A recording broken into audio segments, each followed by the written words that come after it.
Hi hello welcome back to my channel. അപ്പോൾ ഇന്നത്തെ വീഡിയോയിൽ വൈക്കം മഹാദേവ ക്ഷേത്രത്തിനെ കുറിച്ചാണ് ഞാൻ പറയുന്നത്.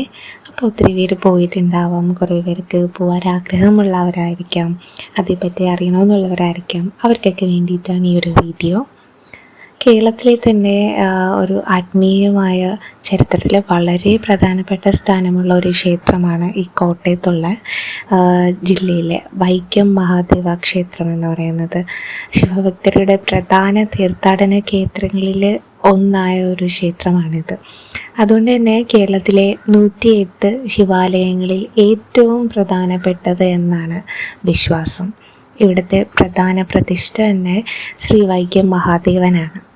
സ്വയംഭൂവായ ശിവലിംഗ രൂപത്തിലാണ് ആരാധിക്കപ്പെടുന്നത്. കൂടാതെ ഈ ക്ഷേത്രത്തിന് ഏകദേശം ഒരു 1500 വർഷത്തിലധികം പഴക്കമാണ് ഉണ്ടെന്ന് പറയുന്നത്. പരശുരാമനാണ് ഈ ക്ഷേത്രം സ്ഥാപിച്ചതെന്ന് ഐതിഹ്യം പറയുന്നുണ്ട്. കൂടാതെ വൈക്കം മഹാദേവ ക്ഷേത്രം പ്രശസ്തമായത് തന്നെ 3 കാല പൂജകൾ കൊണ്ടാണ്. പ്രഭാത പൂജ, ഉച്ചപൂജ, മറ്റൊന്ന് ക്ഷേത്രത്തിലെ അത്തായ പൂജ.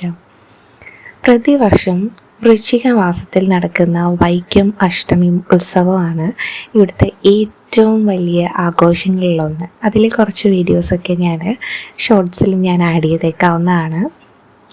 കേരളത്തിൻ്റെ വിവിധ ഭാഗങ്ങളിൽ നിന്നും ലക്ഷക്കണക്കിന് ഭക്തരാണ് ഈ ഉത്സവത്തിന് പങ്കെടുക്കാനായിട്ട് എത്തുന്നത്.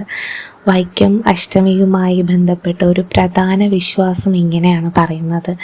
ഈ ദിവസം വൈക്കം മഹാദേവനെ പ്രാർത്ഥിച്ചാൽ രോഗങ്ങൾ മാറാനും ദുരിതങ്ങൾ അകലാനും ജീവിതത്തിലെ ഐശ്വര്യവും സമാധാനവും ഒക്കെ ലഭിക്കാനായിട്ട് നല്ല നാളുകളാണ്.